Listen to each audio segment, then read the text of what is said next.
Hello, everybody. Terry Miller here, and I'm on here to talk to you today about my kidney story.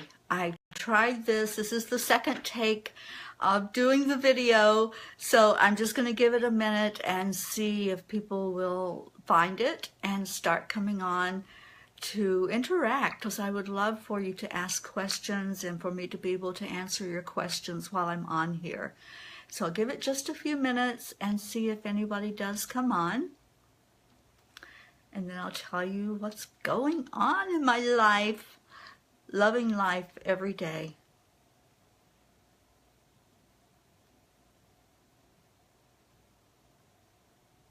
Okay, this is so strange. I just saw some likes go across the screen, but I don't see that anybody is on. It's not showing me that there's any people on here with me. Okay, there we go. I've got one person, two people, yay! Hello, everybody. My name is Terry Miller, and 42 years ago, I had a kidney transplant.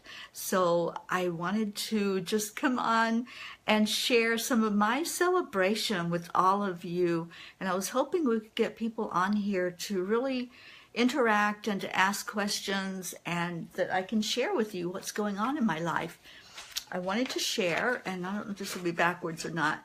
I'm going to a celebration this week of 4,000 kidney transplants at the hospital where I had mine done back in 1975. This hospital is in Orlando, Florida. It's Florida Hospital Orlando. And they have asked me to come. I've actually been on the phone with interviews with them a couple of times already, and they're going to do a short videotape when I get there on Friday for the celebration. So thinking about all of that and some of the questions that they asked me, I just thought it would be good if I would come on and share. And Michael Gaudet, who I love dearly, a dear friend of mine, asked if I would share my story. And I said, of course I'll share my story.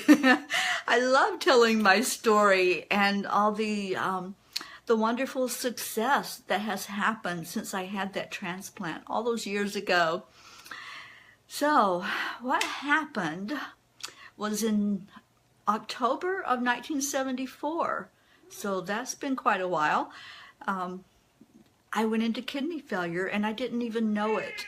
You know, when they say that kidney disease is the silent killer, it really is, because I had no idea that I was in kidney failure. And that's my cat that you're hearing. He loves to talk. When I get on here talking, he loves to talk with me. So anyway, I was 6 months pregnant at that time, and I had gone on vacation. And when I got back from that vacation, I looked like I was 9 months pregnant. My belly was so blown out and really bloated, and my doctor, my gynecologist, thought that I was having twins. So he said, okay, let's put you in and do some testing, because I think that you may be having twins. Well, it wasn't twins. They found out from that testing that I was in kidney failure, advanced kidney failure, so I don't even know how long the kidneys had failed. And what they found out was that one kidney had never developed. So I was only working with one kidney to begin with, and it was weak. So the added stress of the pregnancy as it grew was just too much for my one kidney to handle. So my kidneys had failed. I had no idea. I knew I didn't feel good, but, you know, it was a first-time pregnancy, so I'm like, okay, you know, this must be what's going on. So they put me immediately into the hospital and put me on dialysis that day. Terrible, terrible experience that I had. It was just like a nightmare, because back then, the doctors really didn't explain things. You know, they didn't, like now you have counseling and you understand what you're going to be going through. But at that time, they told me nothing. You know, I immediately had gone into surgery to have the shunt placed so that I could go on to the dialysis. And when I fell asleep, and when I woke up, I was hooked up to a monstrous machine. I mean, back then, the machines were like floor to ceiling, that huge. And I was all alone in the room, and I had no idea what was happening. They had not explained what dialysis was or how it worked or any of the process. So it was very frightening. And I eventually settled down because I had an angel that came in and said, "You're okay, you're okay. Somebody will be with you shortly."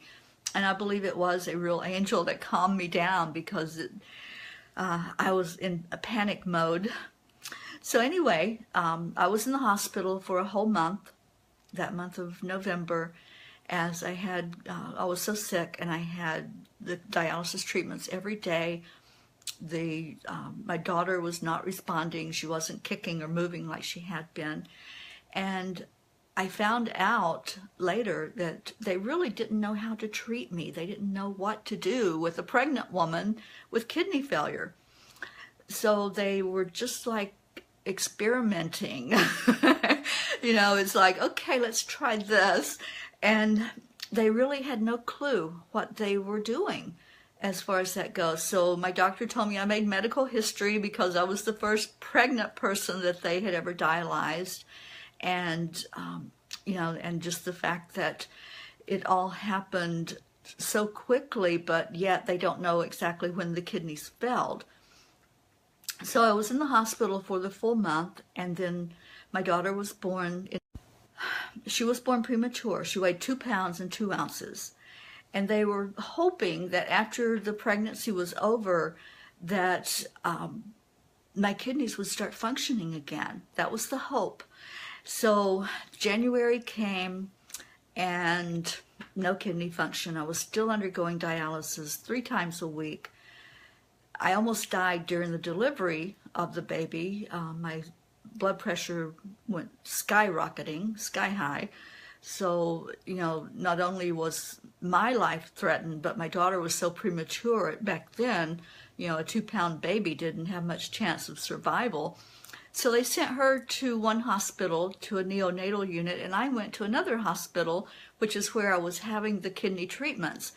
So, here I was, a new mom, not able to see my baby, hold my baby, bond with her, nothing. I was just very sick, and she was, of course, fighting for her life. So my kidneys the function didn't come back. They kept hoping that it would. I went for second opinions because I truly believed what they told me, that after the pregnancy, that the function could return. So anyway, it didn't. The function didn't come back, and I had a horrible time on dialysis, just horrible. My body hated it. I would almost pass out, and sometimes did pass out during each treatment, and I was sick the whole time. I was sick the day of the treatment, the day after the treatment. I just really did not do well being on dialysis. So they started testing my family members. And luckily, I came from a big family, and I had matches in my family. I had 3 brothers that matched, that could be potential donors. Now, back then, this was a huge deal because the hospital that I was at had only primarily been doing cadaver kidney transplants.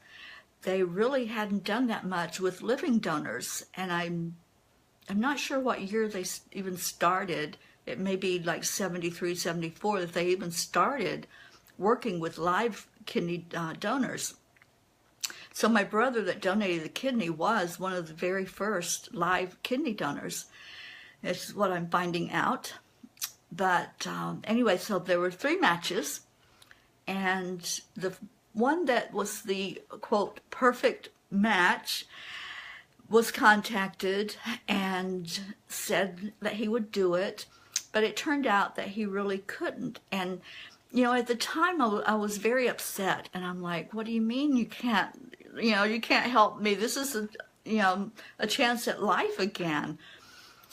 So as I talked with him, it was really a matter of fear that if he donated one of his kidneys, what would happen in the future if his kidney failed? Luckily, I'm the only person in the family that's had any kidney problems. So, it was a potential, definitely was a potential that could have happened. But that is what stopped him from stepping forward and doing the donation. Well, after we found out that he wasn't going to do it, my brother that's 2 years older than me stepped up and he goes, I'll be there tomorrow. So he came down to Orlando and did all the testing. He was in the hospital while they just really, ran him through the mill, seeing, any potential problems, anything that would stand in the way of him donating the kidney. And on July 7th of 1975, we were wheeled back to the operating room. We went down the hallway hand in hand, and all the nurses, of course, were in tears, and there was a celebration, and it was just amazing. Well, about 3 days later, I was ready to go home. I felt the best I had felt in so many years, and I'm begging the doctors, let me go home. I have this child at home that I haven't really been able to be a mother to because I've been so sick. First of all with the kidney failure during the pregnancy, but then with the dialysis, I was sick every day. So I'm begging them to go home, and they're going, we can't release you. There hasn't been anybody that's gone home under 7 days that had a kidney transplant. So they wouldn't let me go home. I was climbing the walls, begging, please let me out of here. My poor brother was in so much pain from the donation because his surgery was more, more extensive than mine, actually, with going in and taking the kidney out. And so he was in pain. He was asking for pain meds constantly. I was walking up and down the halls, going to visit him as much as I could. And so they let me go about, I think it was 7 days after my transplant. I went home and felt wonderful. I felt wonderful. It was an amazing chance, a second chance at life. And I am just forever grateful that I have had 42 years more than what I would have had I not had the kidney donation and had it not worked as well as it worked.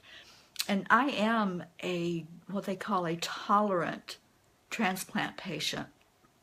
And what that means is that I don't have to take the medication, the anti-rejection medication. My body just adopted this kidney as its own.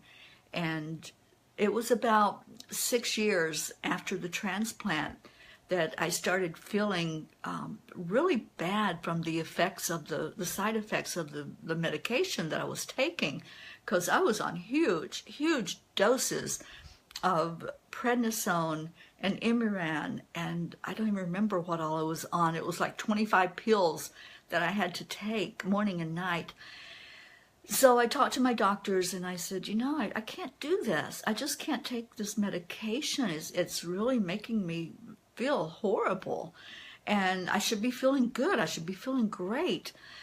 So they told me I had to take it the rest of my life, and my body was just screaming at me for taking the medication because of all the side effects. So I finally I took myself off, and I don't recommend this to anybody. Please listen to that. I'm not saying to do what I did, but back then I felt I had no choice because it really was doing a number on me physically, mentally, emotionally. So I weaned myself off, and then I found later that some of the major side effects of those drugs were so horrible. And so I'm glad that I listened to my body, but it was, something that it was a decision that I made personally, that I had to make. My doctor fired me. He's like, I can't be your doctor if you're not going to take your medication. So, that's just what I have to do. And he tested me like 10 years later. He tested my kidney function, and he said, in his words, it was better than his kidney function. It was the best it could be. But I had to go back on the medication. And I'm like, no, I don't think so.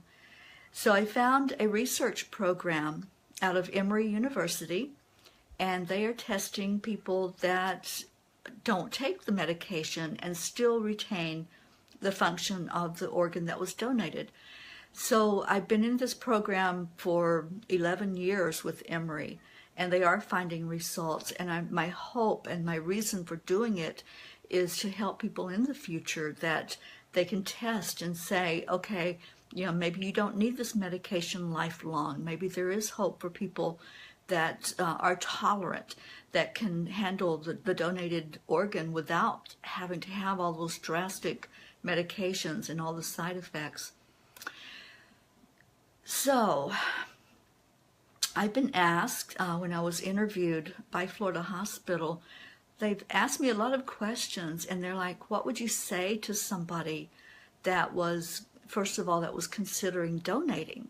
And I would say, please do it. Please do it if it's at all possible, if medically it's possible, emotionally, mentally. It's really a huge decision, but it's something that is the greatest gift you could give anybody. That's what I would say to a potential donor. And if there's any of you that are thinking of donating, please look at your options and look at doing this if it's at all possible. If you're a match to somebody and you can help somebody have that second chance at life, please do that. So then they asked me, what would I say to people that have received an organ, especially a kidney, which is what I've received. And I would say, live your life. Live your life. I am an admin in this group, and a lot of people, I see your posts and I see the questions. Is it safe to do this? Should I do that? Should I look at this? Live your life. Yes, look at what the limitations are, if there are limitations on anything that you want to do. But if you have a desire to do something, then look and see and check with your doctor also and ask, would it be safe for me to do this? I have done so many things. I've been up in a hot air balloon. I would go ziplining if I could get up my nerve to do that. I live my life. I don't just exist. I was given this second chance at life, not to just go through every day, just counting off the minutes. I was given this second chance at life to really live, not just exist. And there is a huge difference in that. If you live your life in fear of everything, then that's not living. So yes, look at the limitations. Ask your doctor, is this safe to do? Or what are my restrictions? Ask what the restrictions are. When they let me go from the hospital that day after 7 days, I asked the question, what are my restrictions? And the only restriction they gave me was salt intake, to really pay attention to that. So, I don't even like salt, so that's not really an issue. But anything else that I do, I've lived my life. I do things that I want to do. I swim, I walk, anything that my heart desires to do, I do it. And I don't consciously think, okay, is this going to hurt me? I don't think that way. I think in the beginning I was like looking at every little thing, and I'm like, okay, I don't want to be around that person because they got a cold, or I don't want to do this. So in the beginning there was some of that fear, but now it's like every day is a gift. Every day when I wake up, I give gratitude. I give gratitude that I've got a new day to have an adventure, a new day to make a difference in the world, a new day to share with other people my journey, and to help other people uncover the best life they could possibly have. I work as a happiness coach and help people to see that, life is a journey, life is an adventure, and we can have the very best life possible. It's all in our mindset. It's all in what we set our intention to do.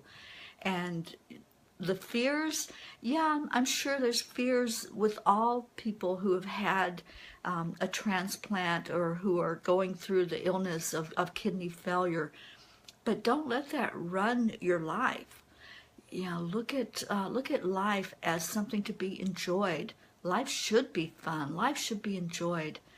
So I just wanted to share my story with you and what I've been through, what I'm still going through. I don't even think about, the kidney failure that I had. I think about this new chance at life that I've had.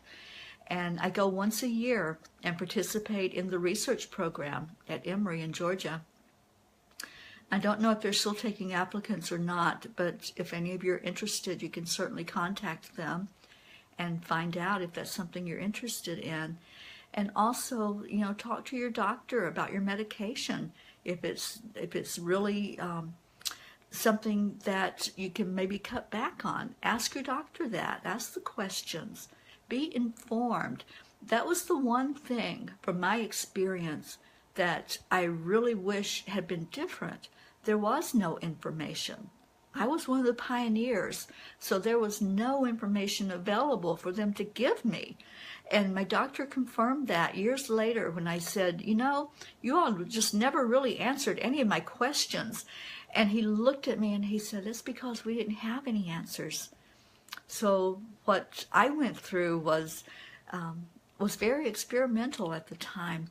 And I know now that things are so different and the medicines are different. The whole process of the dialysis, I'm sure, has changed drastically over the years. I know that Michael is doing the different peritoneal dialysis. I believe, Michael, is what you're doing. And that was one of my options that they talked to me about, because the hemodialysis just really did a number on me, and I could not function with it.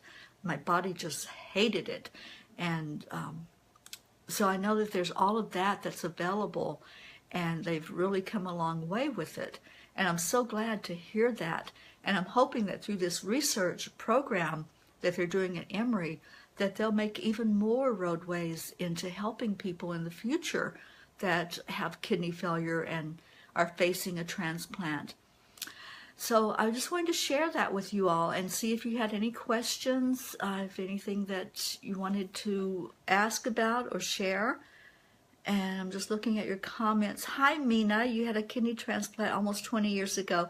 Bless you, Mina. Keep going, honey. Keep healthy in your mind, because that will be your best defense against any problems.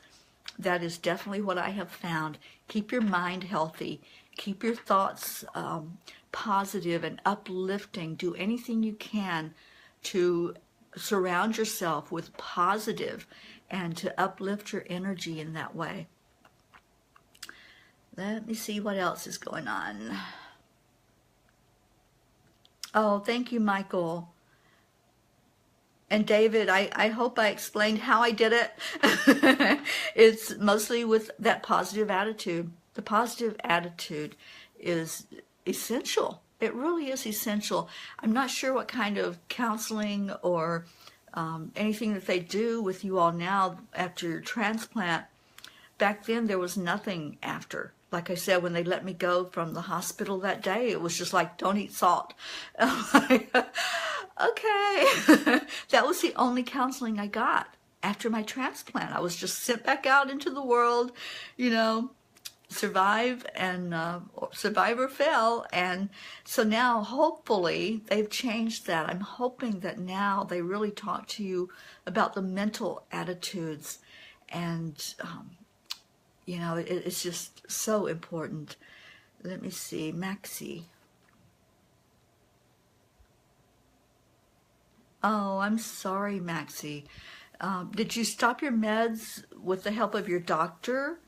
Because that is important to keep looking at your kidney function and see what the reaction is. I weaned myself. It took me months to wean off of the medication.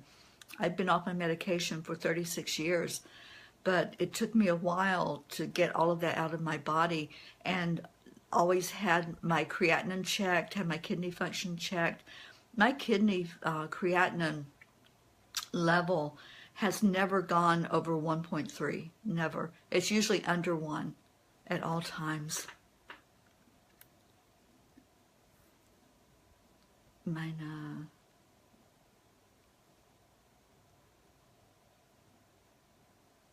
Yes, absolutely, mine. I would love to talk to you, and I'm so glad you wrote a book. So many people have told me to do that. I've written many books, but and in my book that I published last year called Changes, I did include some of my kidney journey in there, but I haven't written one specifically about the kidney journey. Yes, David, absolutely. Somebody had to do it, right? I mean, somebody had to be the first heart transplant, somebody had to be the first kidney transplant patient. So, yeah, it wasn't something that I would choose to repeat, in a lifetime. But I'm so glad that it turned out the way it did for me, and I'll keep going. I will keep going. That's my attitude every day. Every day I tell myself I am healthy. And I think doing those affirmations, when you talk to yourself, you're talking to your cells inside of your body.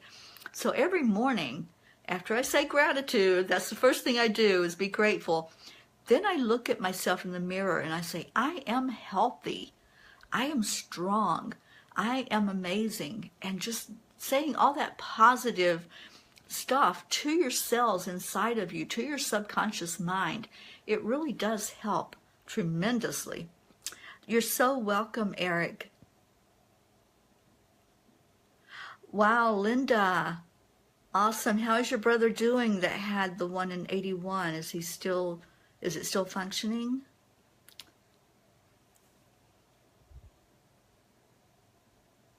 Oh, okay, Maxie, I understand. Yeah, I understand that definitely about the side effects.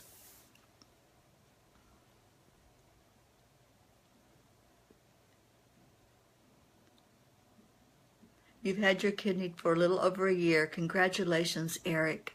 I hope it works very well for you, honey, and all of you that are transplant recipients. I really hope it works and keeps working, and keep your mind positive. That's the best advice, the best way to live your life is live a positive life. Don't keep worrying about what might be.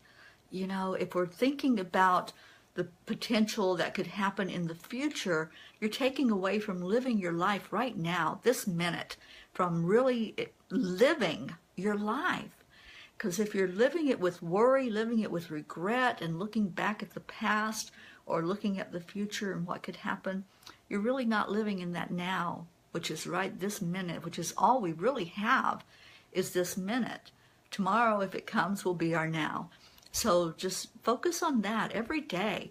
How can I make this the best day of my life? How can I make this day one that I will enjoy, one that I will do things for myself that I want to do instead of I have to do? Look at your attitude, because that's going to determine your success in life in general, but also with any of your medical conditions. Look at it as I am healthy and start telling yourself that. Change your story. If you're telling the story that you are sick, then yeah, that's probably what's going to happen to you. But if you keep saying, I am healthy, and really choose to be healthy, then that trains your brain, it trains your subconscious mind, and it trains your cells inside your body that I am healthy. Linda, your older brother donated to your younger brother and both doing good. Awesome. I am so glad to hear that. David, you also have a sibling kidney. Have they given you any ideas to why you have been able to manage without immunosuppressants? The only thing that they said is that it normally only happens with twins. When there's a twin donation, then there's really, it is like being in the same body pretty much physically. So they really don't have any idea yet of what the difference is. There were 2 papers that were published from the research that I have been doing, and they did find some things in the B cells. So there's something in my B cells that are different from somebody else that would reject the organ if they stop taking the immunosuppressant. So they're constantly looking at this and seeing how it can happen and what the difference is. And then, like I said, my hope, my heart's desire is to help everyone in the future that will have to have a kidney transplant. That's what I really want to happen, is that the medical research will go forward in this manner and really look at how to help people live without the drugs, without the immunosuppressant drugs, instead of just automatically saying you have to take this the rest of your life. I wasn't comfortable with that answer when I was given it. So that's my hope, that's my desire, and I will continue to do the research as long as they have the program. The first one was 10 years and it ended, and then they started it back up this year, and I participated this year in it. So if anybody wants more information about that program that they're doing at Emory, I'll be happy to give you the info. Oh, you're so welcome, Eric. Absolutely. Every morning I say that. And if I start to feel anything like a headache or stomach ache, anything at all throughout the day, I say that over and over. I am healthy. I am healthy. And I want to tell you, I'm 64 years old. Okay, I had my transplant 42 years ago when I was 21. I don't take any medication at all, nothing. I don't even take aspirin. So for me to be this healthy, there's more to that than just, living my life. My mental attitude, that's where my strength comes from. So every day when I get up, just going into a gratitude mode, and then from there doing the affirmations and saying those affirmations throughout the day. I am healthy. I am healthy.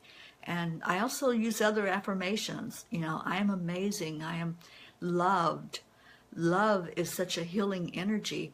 So the more you can put love into your own self, that also tells the cells, they're loved and they're healthy and they are functioning at their highest capacity. It really makes a difference. Oh, thank you, Mina. I appreciate your comments. Yes, I will do that. I will find you on Facebook and send you a friend request. Thank you. Okay, I'm trying to see all of your comments. Yes, that's why I said, please check with your doctor. Don't just stop taking the medication yourself. Always, always consult with your doctor. Back then, there was no information at all about kidney transplants and what happens afterward and all of the side effects of the medication. They didn't even know what all the side effects of the medications were. So definitely talk to your doctor and, just keep up on everything. Read, do the research. Thank you, Mina, for that comment. I appreciate that. Oh, thank you. Okay, so I appreciate all of you. I will, if anyone wants the information about the transplant research that's happening at Emory University, I'll be happy to give you that information. Thank you all for being here with me. I love you. I thank you. I bless you for being on the journey that you're on. And if you have any questions, just let me know. I will be here for you. Thank you so much. Have a wonderful day.